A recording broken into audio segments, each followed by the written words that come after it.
So this is one of those unique moments where in the Novus Ordo and in the extraordinary form, all the readings more or less line up. In the Novus Ordo, the second reading is the epistle that we get today.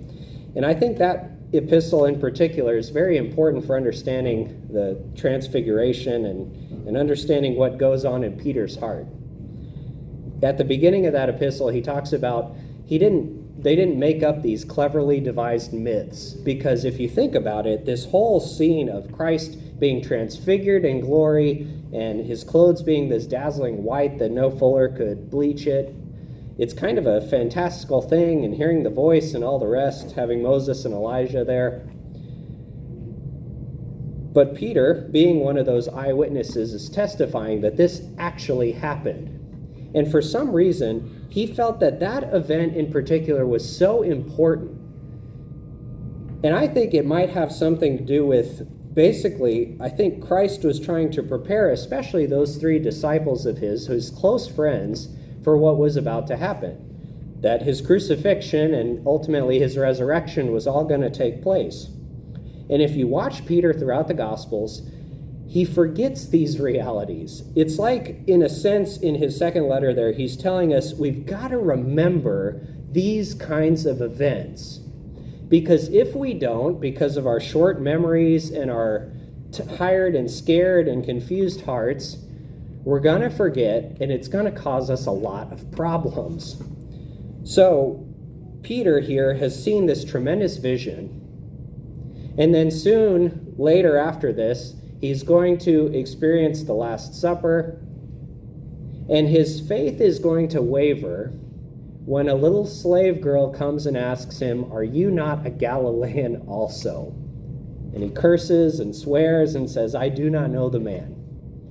Even though he's had this tremendous experience on the mountaintop, even though he's seen so many things of what Jesus has done, raising the dead, miracles, everything else.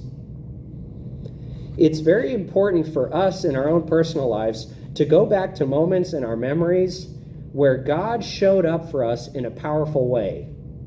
And I hope everyone here has had a moment like that.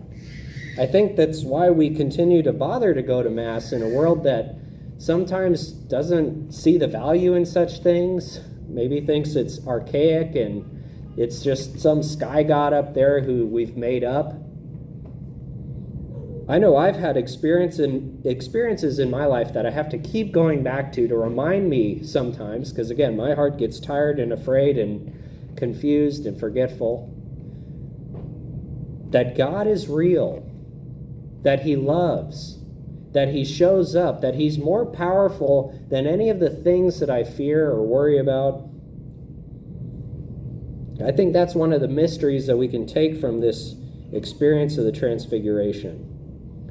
Because again, Peter kept reflecting on it. The resurrection happened, and yet for some reason when he's writing that second letter, he thought it was worth re-mentioning again that experience he had.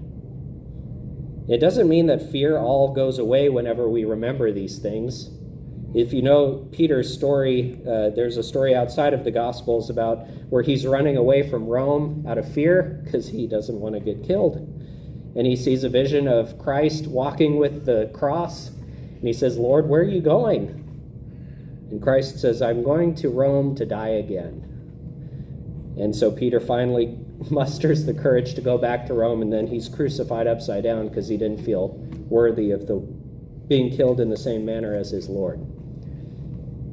So, go back into your memories to those moments that filled you with light and peace and strength, so that maybe if a troubling time comes, we won't forget that the Lord has a lot that he wants to do for us.